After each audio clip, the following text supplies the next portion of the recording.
Hi there. I got a little top of the show business just to announce here.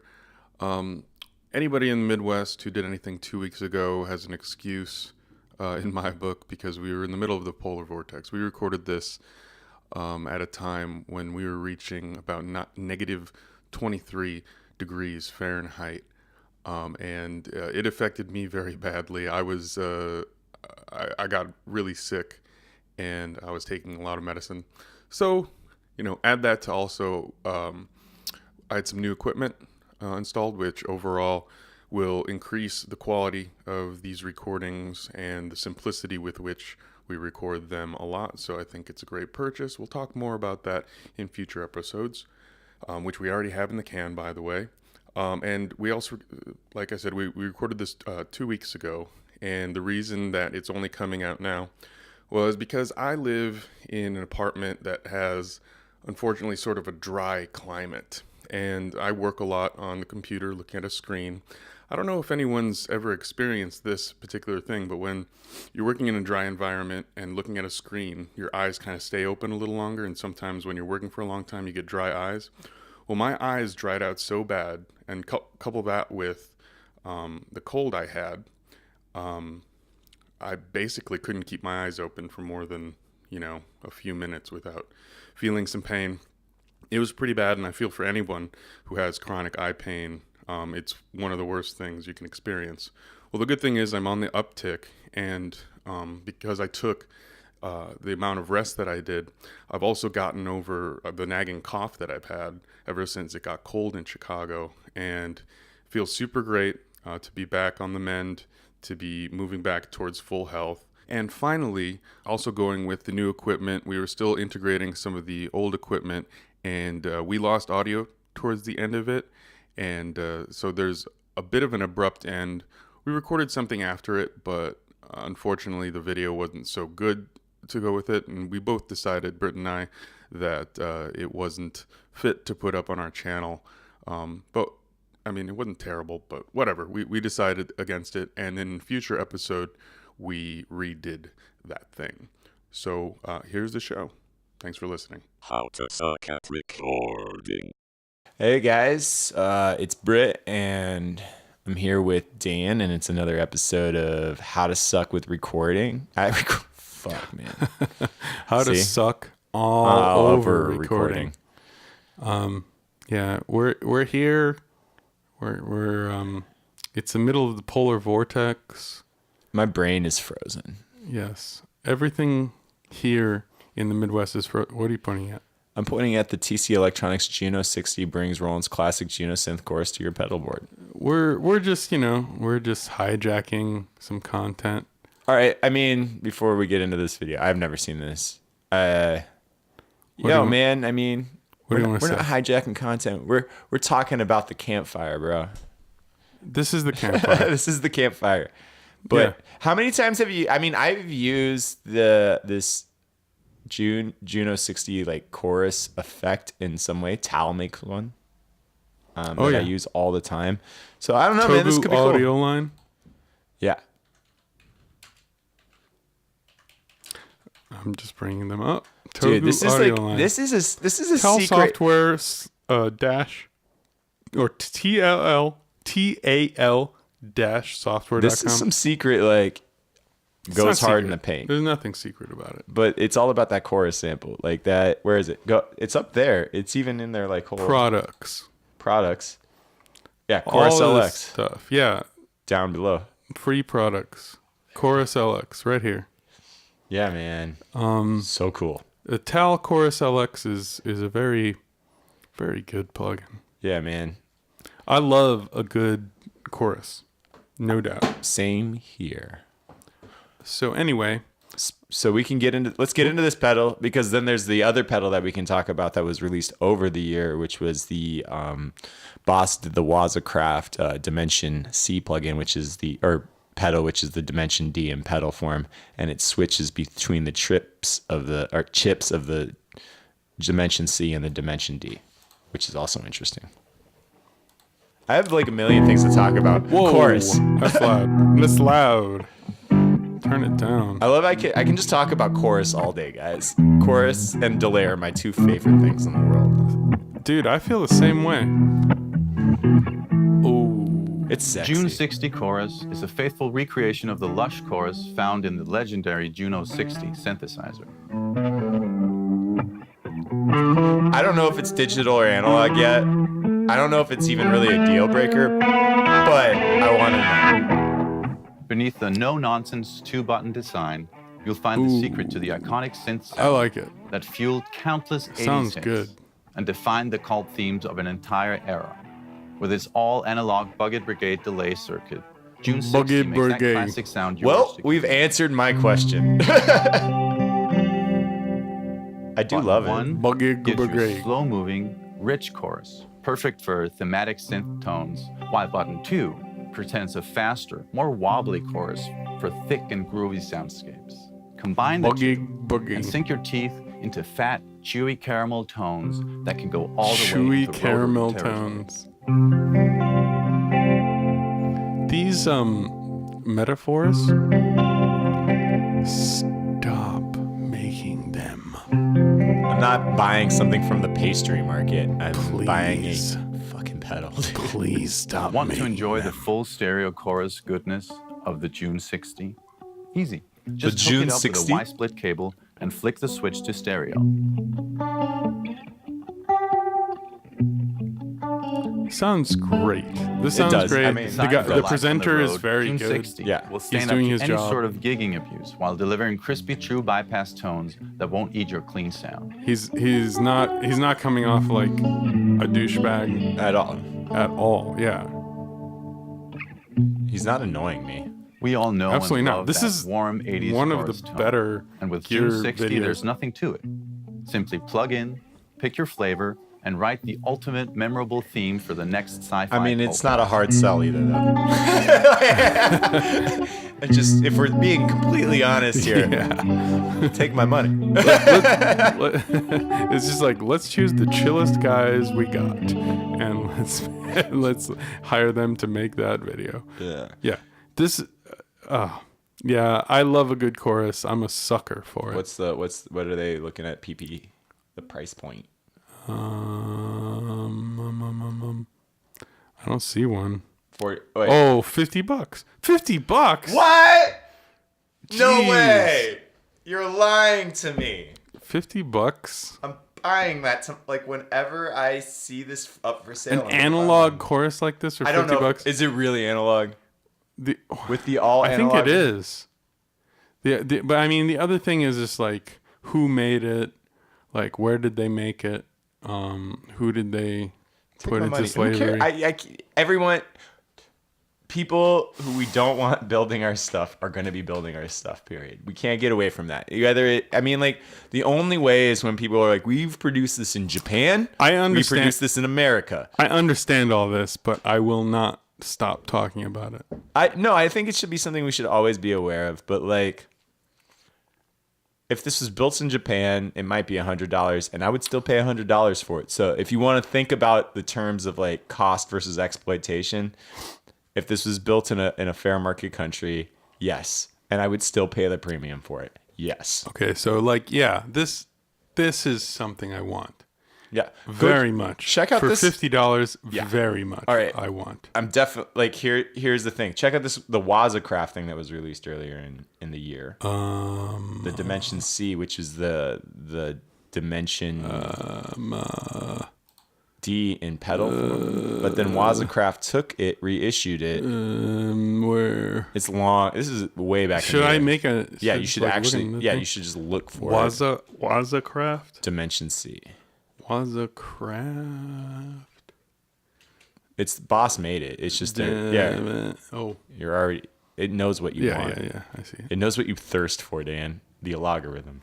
Oh my God, $230 for a chorus pedal. So check it out. Let's hear it. This is what it came down to. Now knowing that thing is $50 and how good it sounds for $50, let's hear this. Here's a 7-minute demo.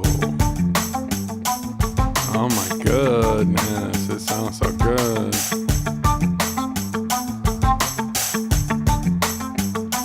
With a fake Stratocaster. This doesn't sound good. We should listen to something else, I think. I don't know. Do you think this will be good? Yeah, try it. It's the Boss channel. They have to sell everyone on it already.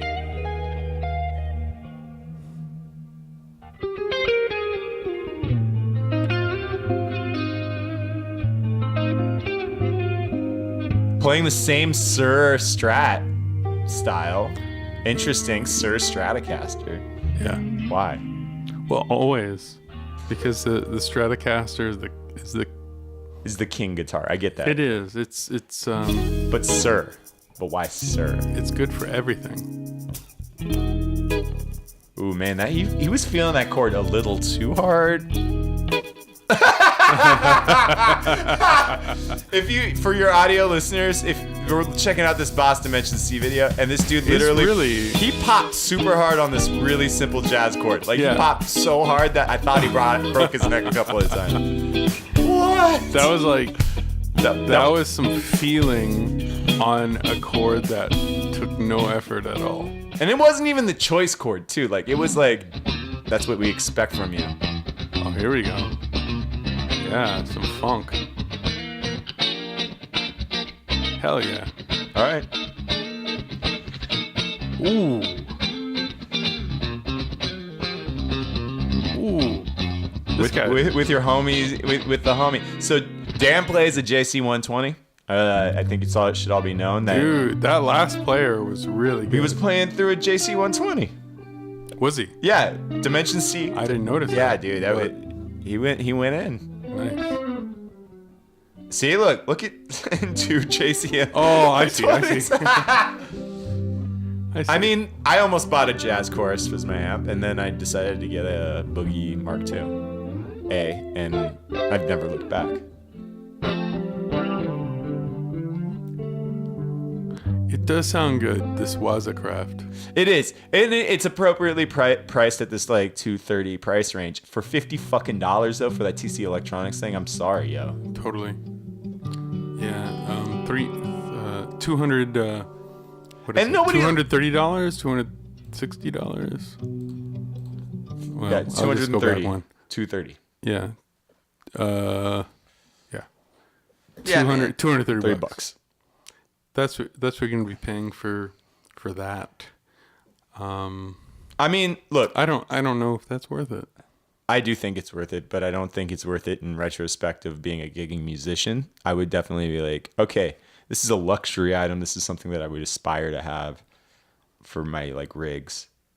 If I need something that's gonna be really good at what it does, I would get the Juno chorus thing because that's $50 and it's gonna really sound good on your guitars, and you're not gonna really want to change it up too hard anyways. You can't change it up on this one either.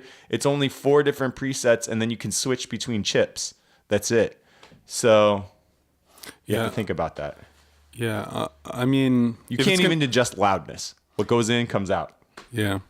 If it's going to be a central part of your sound, perhaps this would be a very good purchase.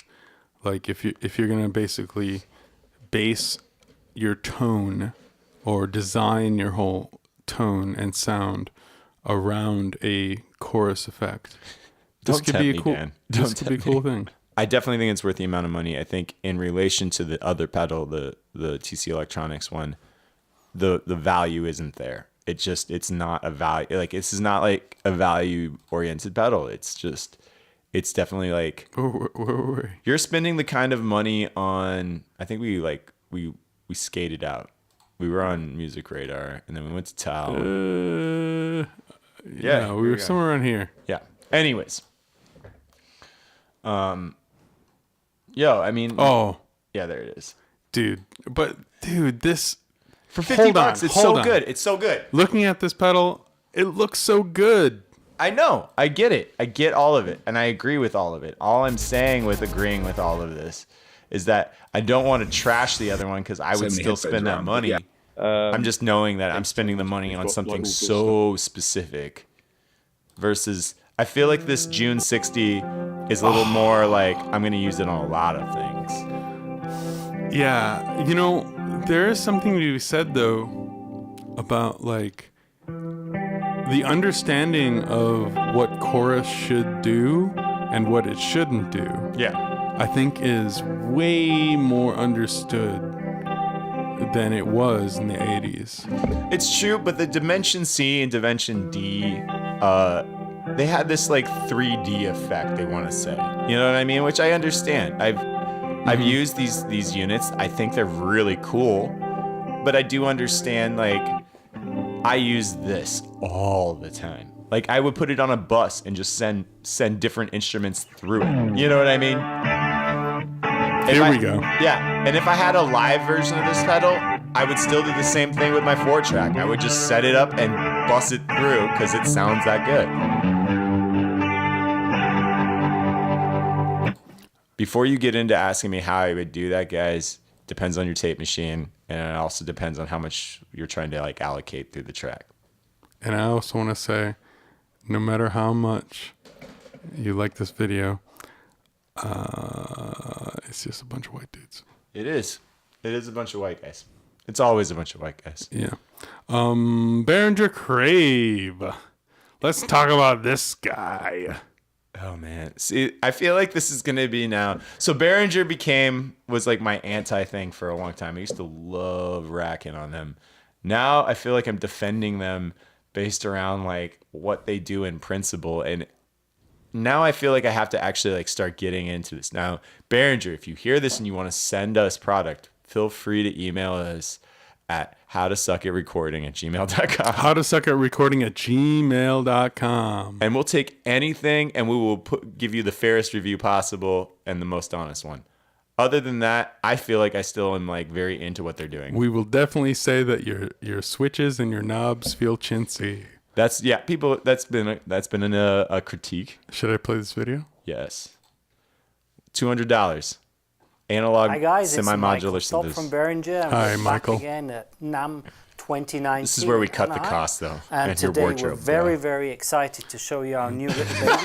Turn it down just a Crave. little It's a bit. semi-modular analog synthesizer using a 3340 in the VCO section, like in the Prophet 5. Then we've got the original Moog ladder filter, 24 dB, and it's semi-modular, so you can add patch chords and create your own special Patch sounds. chords. It's not only analog, and it's not only sturdy metal case with wooden side panels, it's cheap. Not cheap in sound wise, it's cheap for your pocket money. It's $199 or €149. Unbelievable. Check Cheap. it out. The Deep Mind. That's the one that me and Brandon were talking about in the last I'm not a episode. fan of the DeepMind. I gotta really be honest with you. If we were gonna talk about the DeepMind, I definitely agree with a lot of those assessments. But when it comes to like, I've heard great things about their Model T, which is I their have Moog too, ripoff. but like everyone who Dude, knows. I'm gonna buy one. This is what we're gonna do. I'm gonna start buying these things because if they suck, cool, whatever, I can sell them. If they are tight, I will have invested in a whole vintage studio for a quarter of the cost. So we're gonna have to make these decisions now. Gauntlet has been thrown, challenge has been accepted. We're going for it today. We're gonna find out if all of this crap sucks over the year. I'm doing it. I'm committing. This doesn't sound bad. Okay. Do you think it doesn't sound good? Sounds great. You know,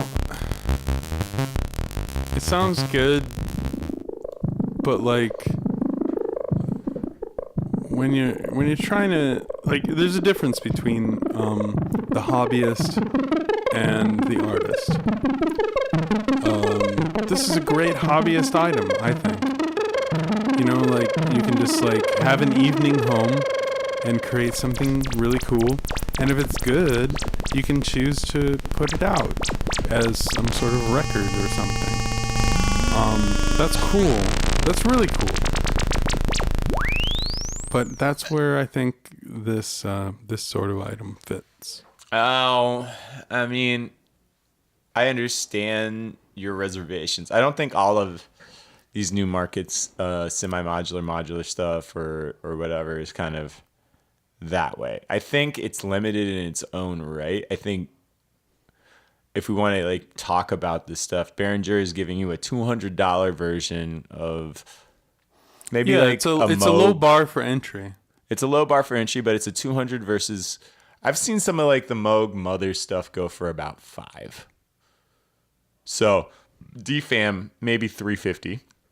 Those are Moog semi-modular options. Moog just released a very limited version of their Taurus synth, which is tuned to be really high and more of a lead thing, and it's called the Moog Siren. It's very limited in production. It's also $1,000 something, I believe, or right around the $1,800 range. So here's my thing. I don't think it's unprofessional. I think it's, hey man, like we are working musicians. We don't make a ton of money. Do you know how we can look it up? Like, it's Moog Siren, Sirin. Okay. There we go. Yeah. There you go, man. Take a look. Let's take a look. We'll get back to what my like diatribe, but from Moog. Check this out. It's not semi-modular. It's based on the Minotaur, monophonic. but other than the new look, It's a little loud. it also has modified oscillators that have a substantially broader range. Despite the fact that they're so similar, if you search the web for reviews of the Minotaur, you'll see reviews from 7 years ago that couldn't have guessed the substantial changes to the firmware since then. In this video, I'll cover everything that Siren and Minotaur are today. Let's get started. I don't really want I'll to get start into with that. a quick unboxing. Should I stop it? No. Siren isn't very big. Versus Taurus. I was like, just tell me about the comes with- Siren. A nice box. A quick reference guide. You need to download. It has a history of If you want to Moog read in it. And this Has is an a very autobiography important cheat of sheet, which Robert we'll Moog. Get to in a bit. Packaging. Also, I the am like box the is the hugest power fan supply, ideologically of this and company this for such colorful design a is a plethora welcome of change. reasons. Siren is all metal, very sturdy. I'm glad that they Let's still get down to exist. business. They didn't Before for I a dive while. into You the have to details, remember there's that one there was a important long thing time to this know. business was While not in Minotaur and business. Siren are analog right. synths, all of their parameters can be digitally controlled. What that means in practical terms is that you can save up to 128 presets on them, and you can control every one of the synth parameters via MIDI. A beneficial byproduct is that you can also use the synth knobs as a MIDI controller for software synths. It's also nice that Yeah. do sweeps, some resonance, But so a bit of bottom end. look up the Moog Mother. Exception Moog Mother. that the filter envelope Moog has Mother? room. Yeah. Also It's an older release. It's not like a new product. It's just glide between like notes, and there are three to different explain glide modes. I like won't get into that. semi-modular options that are not like they're a little more expensive Should than we what look at this first one? that Behringer is offering. Up here? Or we could do reverb. We could do Moog Music right here. There we go. Do the official one. Yeah, okay. We don't want to jack all your. Yeah, we only steal the best content. From the manufacturers who want us to steal this content. But only sometimes. Fair use, man. Other times we steal other people's stuff. And we just talk over it, you know? All right. So, Mother 32, semi-modular analog synthesizer.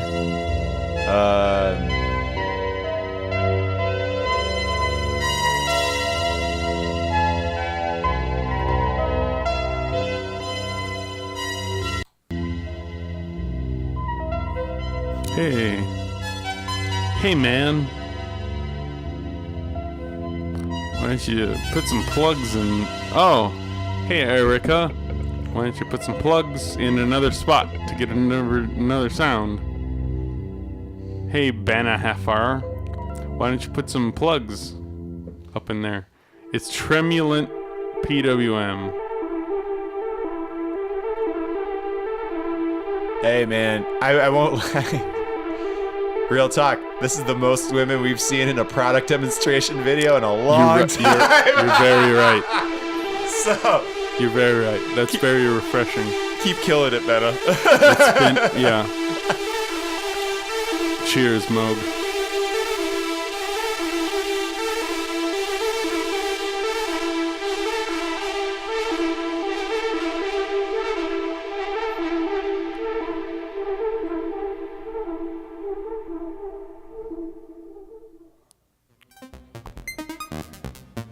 So, at least here's what I'm trying to like reduce everything to. Is this like the new Moog like brain that they're kind of like talking about, or like not putting like, out there?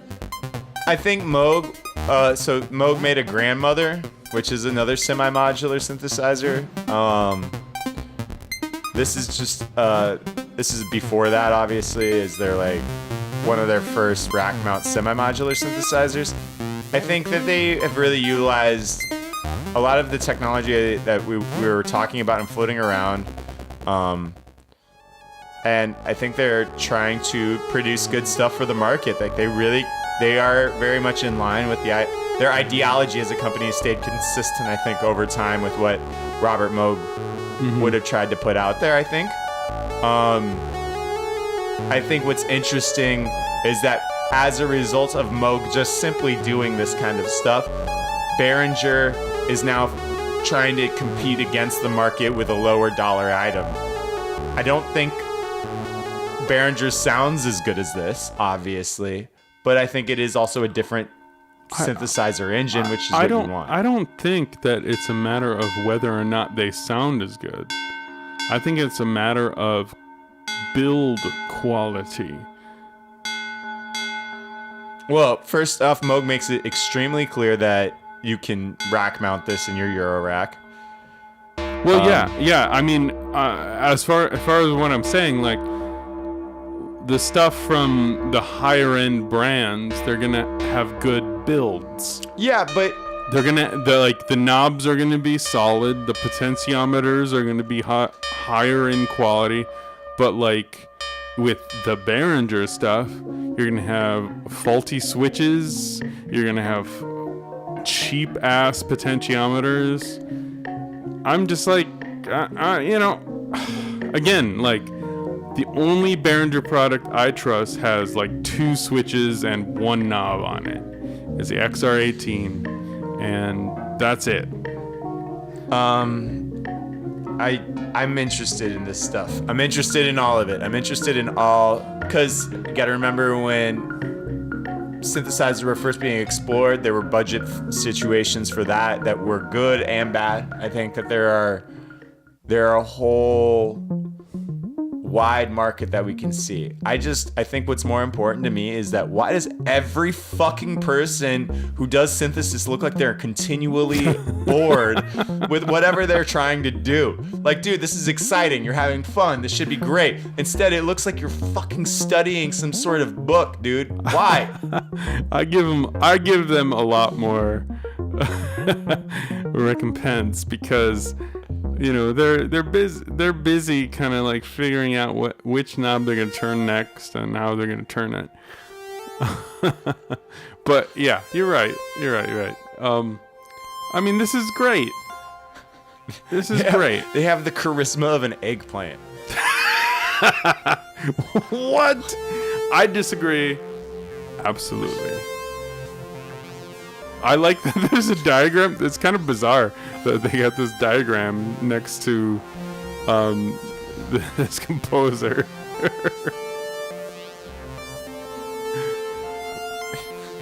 but this is a really I like this track, It's not, I'm not saying anything about that. I'm saying this person's not interesting to look at doing that. I can listen to this all day. I don't need to know what facial or lack thereof of facial expression they're making when they're looking at whether or not they need to turn What about their this guy? Again, same you like problem. looking at this guy's face?